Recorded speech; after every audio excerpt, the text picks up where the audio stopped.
اگر میں آپ سے ایک سوال پوچھوں، مسلمان دنیا بھر سے مکہ کیوں جاتے ہیں اور کعبہ کے چاروں طرف گھومتے کیوں ہیں؟ کیا یہ صرف ایک رسم ہے یا اس کے پیچھے کوئی بہت گہری حقیقت چھپی ہوئی ہے؟ کیا آپ نے کبھی سوچا ہے کہ پوری دنیا کے مسلمان ایک ہی دشا میں نماز کیوں پڑھتے ہیں؟ اور کیا آپ نے کبھی یہ سوچا کہ طواف ہمیشہ گول گھوم کر ہی کیوں کیا جاتا ہے، سیدھی لائن میں کیوں نہیں؟ کچھ لوگ کہتے ہیں یہ صرف عبادت ہے، کچھ کہتے ہیں اس کے پیچھے ایک بڑا راز ہے، اور کچھ لوگ تو یہاں تک کہتے ہیں کہ اگر آپ کائنات کو دیکھیں تو بہت سی چیزیں اپنے مرکز کے چاروں طرف گھومتی نظر آتی ہے۔ تو کیا طواف کا تعلق صرف عبادت سے ہے یا کائنات کے ایک بڑے نظام سے بھی ہے؟ آج ہم اسی سوال کو سمجھنے کی کوشش کریں گے۔ سب سے پہلے ہمیں یہ سمجھنا ہوگا کہ کعبہ کیا ہے۔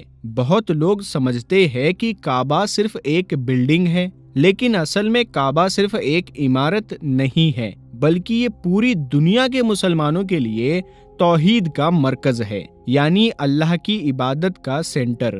اسلامک روایت کے مطابق کعبہ کو حضرت ابراہیم علیہ السلام اور ان کے بیٹے حضرت اسماعیل علیہ السلام نے اللہ کے حکم سے تعمیر کیا تھا۔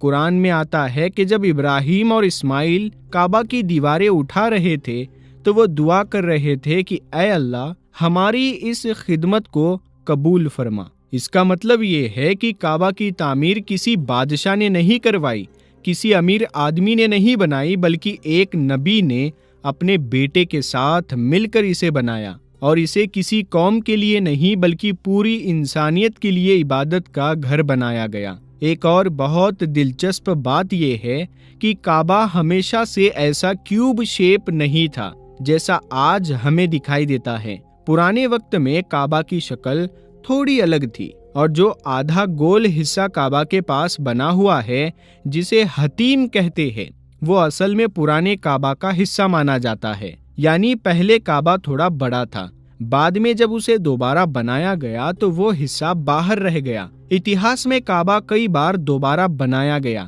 کبھی سیلاب کی وجہ سے دیواریں گر گئی، کبھی جنگ کی وجہ سے نقصان ہوا، کبھی آگ لگی، اور کئی بار الگ الگ دور میں اسے دوبارہ تعمیر کیا گیا۔ لیکن ہر دور میں ایک چیز نہیں بدلی، اور وہ یہ کہ کعبہ ہمیشہ عبادت کا مرکز رہا۔ اب یہاں ایک بہت اہم سوال پیدا ہوتا ہے، اگر کعبہ عبادت کا مرکز ہے تو مسلمان اس کے چاروں طرف گھومتے کیوں ہیں؟ سیدھا سامنے کھڑے ہو کر عبادت کیوں نہیں کرتے؟ نماز تو سیدھا کھڑے ہو کر پڑھتے ہیں، پھر طواف میں گھومنا کیوں؟ اس سوال کا جواب سمجھنے کے لیے ہمیں طواف کا مطلب سمجھنا ہوگا۔ طواف کا مطلب ہوتا ہے کسی مقدس چیز کے چاروں طرف گھومنا، اور اسلام میں طواف صرف کعبہ کا کیا جاتا ہے، کسی اور چیز کا نہیں۔ یعنی مسلمان دنیا میں کہیں بھی ہو، کسی بھی مذہب کے آدمی یا کسی بھی عمارت کا طواف نہیں کرتا، صرف اللہ کے گھر کا طواف کرتا ہے۔ جب ایک مسلمان کعبہ کے چاروں طرف گھومتا ہے تو وہ اصل میں یہ دکھا رہا ہوتا ہے کہ اس کی زندگی کا مرکز اللہ ہے۔ جیسے طواف میں انسان کعبہ کو بیچ میں رکھ کر گھومتا ہے، اسی طرح مسلمان کو اپنی زندگی میں اللہ کو بیچ میں رکھنا چاہیے اور اپنی پوری زندگی کو اللہ کے حکم کے آس پاس گھمانا چاہیے۔ طواف کا ایک بہت خوبصورت مطلب یہ بھی بتایا جاتا ہے کہ جب تک انسان طواف کرتا ہے تو وہ یہ اعلان کرتا ہے کہ اے اللہ، میری زندگی، میرا مال، میری سوچ، میرا وقت سب تیرے ہی چاروں طرف گھومتا ہے، تو ہی میری زندگی کا مرکز ہے۔ اب یہاں ایک اور بہت دلچسپ بات آتی ہے۔ اسلامک روایت میں آتا ہے کہ آسمانوں میں بھی ایک گھر ہے جسے بیت المعمور کہا جاتا ہے، اور فرشتے اس کے چاروں طرف طواف کرتے ہیں۔ یعنی زمین پر انسان کعبہ کا طواف کرتے ہیں اور آسمانوں میں فرشتے بیت المعمور کا طواف کرتے ہیں۔ اس کا مطلب کچھ علماء یہ بتاتے ہیں کہ جب انسان کعبہ کا طواف کرتا ہے تو وہ ایک طرح سے فرشتوں کی عبادت کی نقل کر رہا ہوتا ہے، یعنی وہ اسی عبادت میں شامل ہو رہا ہوتا ہے جو فرشتے کرتے ہیں۔ اب یہاں سے طواف کا مطلب اور گہرا ہو جاتا ہے، کیونکہ اب طواف صرف گھومنا نہیں رہا، بلکہ یہ ایک نشانی بن گیا کہ انسان بھی اللہ کی عبادت کے اسی نظام کا حصہ ہے جس میں فرشتے بھی شامل ہیں۔ لیکن کہانی ابھی یہاں ختم نہیں ہوتی، کیونکہ کچھ لوگ طواف کو کائنات کے نظام سے بھی جوڑ کر دیکھتے ہیں، اور یہ حصہ اور بھی دلچسپ ہے، اور اب ہم اسی کو سمجھنے کی کوشش کریں گے۔ اب یہاں سے کہانی کا ایک اور دلچسپ پہلو شروع ہوتا ہے، کیونکہ اب ہم سمجھنے کی کوشش کریں گے کہ طواف صرف ایک عبادت نہیں، بلکہ اس کے اندر ایک بہت گہری نشانی اور حکمت بھی چھپی ہوئی ہے۔ جب ایک مسلمان کعبہ کا طواف کرتا ہے تو وہ اکیلا نہیں گھوم رہا ہوتا، اس کے ساتھ ہزاروں لاکھوں لوگ اسی دشا میں، اسی مرکز کے چاروں طرف گھوم رہے ہوتے ہیں۔ سب کا مرکز ایک، سب کی دشا ایک، سب کی عبادت ایک۔ وہ اپنے آپ میں ایک بہت بڑا پیغام ہے کہ انسان الگ الگ ملکوں سے ہو سکتے ہیں، الگ الگ زبان بول سکتے ہیں، الگ الگ رنگ اور نسل کے ہو سکتے ہیں، لیکن ان کا مرکز ایک ہی ہے، اور وہ ہے اللہ۔ طواف میں ایک اور بہت خوبصورت بات یہ ہے کہ اس میں کوئی امیر غریب نہیں ہوتا، کوئی بادشاہ نہیں ہوتا، کوئی نوکر نہیں ہوتا، سب ایک ہی کپڑے میں ہوتے ہیں، سب ایک ہی بھیڑ میں ہوتے ہیں، سب ایک ہی راستے پر چلتے ہیں۔ اس سے یہ پیغام ملتا ہے کہ اللہ کے سامنے سب برابر ہے، وہاں نہ کوئی اونچا ہے نہ کوئی نیچا۔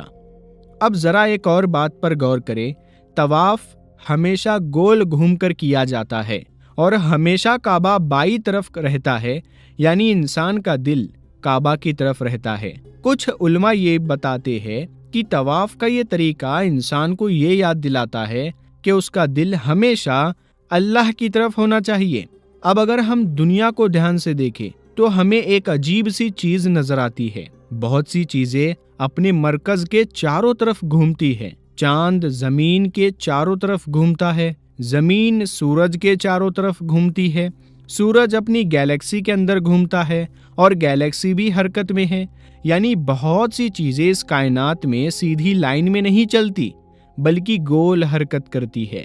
یہ ضروری نہیں کہ ہم ہر چیز کو طواف کہیں، لیکن اتنا ضرور سمجھ میں آتا ہے کہ گول حرکت اس کائنات کے نظام کا ایک حصہ ہے، اور جب مسلمان طواف کرتا ہے تو وہ بھی ایک گول حرکت میں عبادت کر رہا ہوتا ہے، جیسے وہ اپنے آپ کو ایک بڑے نظام کا حصہ محسوس کرتا ہے۔ کچھ لوگ طواف کو اس طرح سمجھاتے ہیں کہ جیسے کسی بھی نظام میں ایک مرکز ہوتا ہے اور باقی چیزیں اس کے آس پاس گھومتی ہے، اسی طرح مسلمان کی زندگی کا مرکز اللہ ہونا چاہیے، اور اس کی پوری زندگی اللہ کے حکم کے آس پاس گھومنی چاہیے۔ اگر انسان اپنی زندگی کو دیکھے تو اسے سمجھ میں آئے گا کہ وہ بھی کئی چیزوں کے آس پاس گھوم رہا ہوتا ہے، کبھی پیسے کے آس پاس، کبھی کام کے آس پاس، کبھی لوگوں کے آس پاس، کبھی اپنی خواہشوں کے آس پاس۔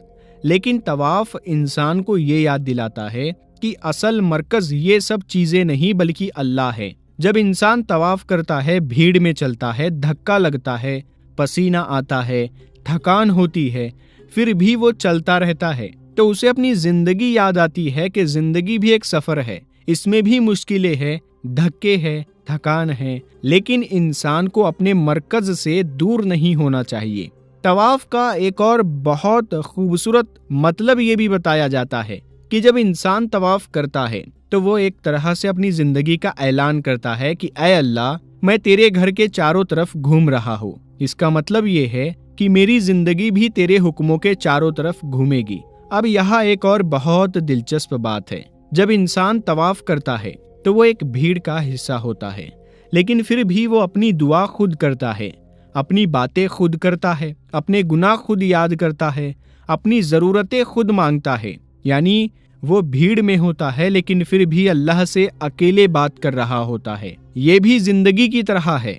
انسان دنیا میں کروڑوں لوگوں کے بیچ رہتا ہے، لیکن اس کی زندگی، اس کی موت، اس کی قبر، اس کا حساب سب اکیلے ہوگا۔ طواف میں بھی انسان ہزاروں لوگوں کے ساتھ چلتا ہے، لیکن اس کی دعا، اس کی نیت، اس کا دل، سب اس کا اپنا ہوتا ہے۔ طواف کرتے وقت انسان ایک ہی جگہ پر بار بار آتا ہے، حجر اسود کے پاس سے گزرتا ہے، پھر وہی راستہ، پھر وہی چکر، پھر وہی جگہ۔ کچھ لوگ کہتے ہیں یہ انسان کو زندگی کی یاد دلاتا ہے کہ انسان روز وہی کام کرتا ہے، وہی صبح، وہی شام، وہی کام، وہی بھاگ دوڑ، اور پھر ایک دن زندگی ختم ہو جاتی ہے۔ لیکن اگر انسان طواف کو سمجھ کر کرے تو اسے یہ احساس ہوتا ہے کہ جیسے میں اس چکر میں بار بار اپنے مرکز کے پاس آ رہا ہوں، ویسے ہی مجھے اپنی زندگی میں بار بار اللہ کی طرف لوٹنا چاہیے، اپنے گناہوں سے واپس آنا چاہیے، اپنی غلطیوں سے واپس آنا چاہیے۔ طواف میں ایک اور بہت گہری بات یہ ہے کہ انسان گھوم رہا ہوتا ہے لیکن کعبہ اپنی جگہ کھڑا ہوتا ہے، وہ نہیں گھومتا۔ اس کا مطلب کچھ لوگ یہ بتاتے ہیں کہ دنیا بدلتی رہے گی، لوگ بدلتے رہیں گے، حکومتیں بدلیں گی، حالات بدلیں گے، لیکن اللہ نہیں بدلے گا، اس کا دین نہیں بدلے گا، اس کا گھر اپنی جگہ رہے گا۔ انسان آتا ہے، طواف کرتا ہے، چلا جاتا ہے، پھر دوسرا آتا ہے، پھر تیسرا آتا ہے، لیکن کعبہ وہی رہتا ہے۔ اس سے انسان کو یہ بھی یاد آتا ہے کہ ہم سب اس دنیا میں تھوڑے وقت کے مہمان ہیں، ہم آئیں گے اور چلے جائیں گے، لیکن اللہ تبارک و تعالی ہمیشہ رہے گا۔ اور شاید طواف کی سب سے خوبصورت بات یہی ہے کہ اس میں انسان چلتا رہتا ہے، چلتا رہتا ہے، چلتا رہتا ہے، اور آخر میں پھر وہی وقت آتا ہے جہاں سے شروع کیا تھا۔ اور یہی انسان کی زندگی بھی ہے۔ انسان اللہ سے آیا ہے اور ایک دن اسے اللہ کے پاس ہی واپس جانا ہے، اور طواف انسان کو یاد یہی دلاتا ہے کہ سفر چاہے جتنا لمبا ہو، راستے چاہے جتنے مشکل ہو، آخر میں لوٹ کر اپنے رب کے پاس ہی جانا ہے۔ اب کہانی کے آخری حصے میں ہم ایک ایسی بات سمجھنے کی کوشش کریں گے جو طواف کو اور زیادہ گہرا بنا دیتی ہے، اور وہ ہے بیت المعمور کا ذکر۔ اسلامک روایت میں آتا ہے کہ آسمانوں میں بھی ایک گھر ہے جسے بیت المعمور کہا جاتا ہے، اور فرشتے اس کے چاروں طرف طواف کرتے ہیں۔ کہا جاتا ہے کہ ہر روز 70,000 فرشتے وہاں طواف کرتے ہیں، اور جو فرشتہ ایک بار وہاں طواف کر لیتا ہے اس کی باری دوبارہ قیامت تک نہیں آتی۔ اس سے فرشتوں کی تعداد کا اندازہ ہوتا ہے، اور یہ بھی پتہ چلتا ہے کہ طواف صرف زمین پر انسانوں کی عبادت نہیں ہے، بلکہ آسمانوں میں فرشتے بھی اسی طرح کی عبادت کرتے ہیں۔ کچھ علماء یہ بتاتے ہیں کہ زمین پر کعبہ اور آسمان میں بیت المعمور ایک سیدھ میں ہے، یعنی سیدھا اوپر جائے تو بیت المعمور کعبہ کے اوپر ہے۔ اس کا مطلب یہ بتایا جاتا ہے کہ زمین پر انسان کعبہ کا طواف کرتے ہیں اور آسمان میں فرشتے بیت المعمور کا طواف کرتے ہیں، یعنی پوری کائنات میں عبادت کا ایک ہی نظام چل رہا ہے۔ اب اگر آپ طواف کو اس نظر سے دیکھیں تو طواف صرف 7 چکر نہیں رہ جاتا، بلکہ یہ ایک بہت بڑی نشانی بن جاتا ہے کہ انسان بھی اسی عبادت کا حصہ ہے جو فرشتے کرتے ہیں۔ انسان زمین پر چلتا ہے، فرشتے آسمانوں میں طواف کرتے ہیں، لیکن مرکز دونوں کا ایک ہی ہے اور وہ اللہ ہے۔ طواف میں ایک اور بہت گہری بات یہ ہے کہ انسان گھوم رہا ہوتا ہے لیکن اس کا مرکز نہیں گھوم رہا ہوتا۔ کعبہ اپنی جگہ کھڑا رہتا ہے، لوگ بدلتے رہتے ہیں، آج کوئی طواف کر رہا ہے، کل کوئی اور کرے گا۔ صدیوں سے لوگ آتے رہے ہیں، طواف کرتے رہے ہیں اور چلے جاتے رہے ہیں، لیکن کعبہ اپنی جگہ کھڑا ہے۔ اس سے انسان کو یہ سمجھنا چاہیے کہ دنیا بدلتی رہتی ہے، لوگ بدلتے رہتے ہیں، لیکن اللہ کا نظام نہیں بدلتا۔ اگر انسان اپنی زندگی کو دھیان سے دیکھے تو اسے سمجھ میں آئے گا کہ وہ بھی ایک طواف کی طرح زندگی جی رہا ہے۔ وہ بچپن سے شروع کرتا ہے، پھر جوانی، پھر بڑھاپا، پھر ایک دن وہی پہنچ جاتا ہے جہاں سے سفر شروع ہوا تھا، یعنی اپنے رب کی طرف۔ انسان کی زندگی بھی ایک چکر کی طرح ہے، شروعات بھی اللہ سے اور آخر بھی اللہ کی طرف۔ طواف انسان کو یہ بھی سکھاتا ہے کہ زندگی میں مرکز بہت ضروری ہوتا ہے۔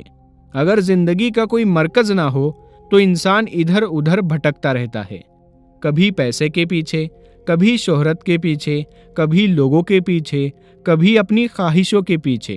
لیکن طواف انسان کو یہ سکھاتا ہے کہ زندگی کا مرکز اللہ ہی ہونا چاہیے، اور اگر مرکز صحیح ہوگا تو زندگی کا چکر بھی صحیح چلے گا۔ طواف میں انسان بھیڑ کا حصہ ہوتا ہے، لیکن پھر بھی وہ اکیلا ہوتا ہے۔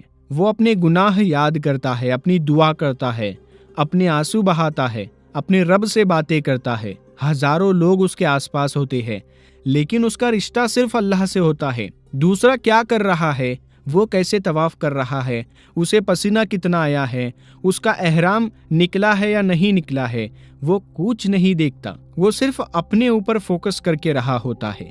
یہی انسان کی زندگی ہے۔ انسان دنیا میں لوگوں کے بیچ رہتا ہے، لیکن اس کا اصلی رشتہ اپنے رب سے ہوتا ہے۔ طواف کا ایک اور بہت خوبصورت مطلب یہ بھی ہے کہ انسان چلتا رہتا ہے لیکن کعبہ بیچ میں رہتا ہے۔ اس کا مطلب کچھ لوگ یہ بتاتے ہیں کہ انسان کو اپنی زندگی میں بہت کام کرنے ہیں، بہت سفر کرنے ہیں، بہت لوگوں سے ملنا ہے، بہت ذمہ داریاں نبھانی ہے، لیکن ان سب کے بیچ اس کا مرکز اللہ ہی رہنا چاہیے۔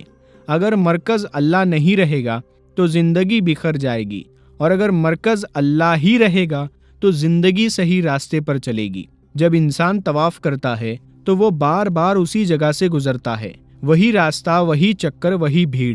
اس سے کچھ لوگ یہ سمجھاتے ہیں کہ زندگی میں بھی انسان بار بار وہی غلطیاں کرتا ہے، بار بار وہی گناہ کرتا ہے، لیکن ہر چکر کے بعد اسے واپس اللہ کی طرف لوٹ آنا چاہیے۔ طواف کا سب سے بڑا پیغام شاید یہی ہے کہ انسان چاہے جتنا دور چلا جائے، اسے واپس اپنے رب کی طرف ہی آنا ہے۔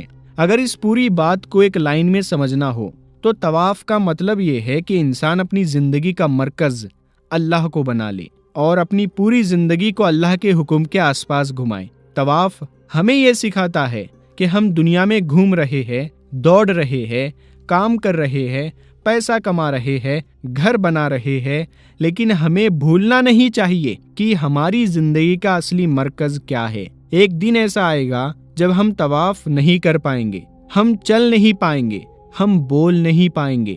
اس دن ہمارے ساتھ نہ ہمارا پیسہ ہوگا، نہ ہمارا گھر ہوگا، نہ ہماری پہچان ہوگی۔ اس دن صرف ہمارے اعمال ہوں گے، اور شاید اسی لیے لاکھوں لوگ جب کعبہ کو دیکھتے ہیں تو رونے لگتے ہیں، کیونکہ انہیں اپنی زندگی یاد آ جاتی ہے، اپنے گناہ یاد آ جاتے ہیں، اور انہیں یہ احساس ہوتا ہے کہ ہم دنیا میں چاہے جتنا گھوم لیں، آخر میں لوٹ کر ہمیں اپنے رب کے پاس ہی جانا ہے۔ طواف کا سفر 7 چکر میں ختم ہو جاتا ہے، لیکن انسان کی زندگی کا طواف پوری زندگی چلتا رہتا ہے۔ فرق صرف اتنا ہے کہ کعبہ کے طواف میں انسان اپنے پیروں سے چلتا ہے اور زندگی کے طواف میں انسان اپنے اعمال سے چلتا ہے۔ اگر زندگی کا طواف صحیح ہو گیا تو آخرت کا سفر آسان ہو جائے گا، اور اگر زندگی کا طواف غلط ہو گیا تو پھر انسان کو پچھتانا پڑے گا۔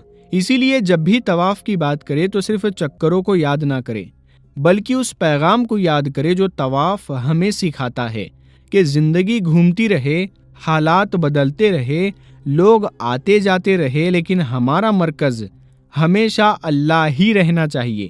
اور شاید طواف کا اصلی راز بھی یہی ہے۔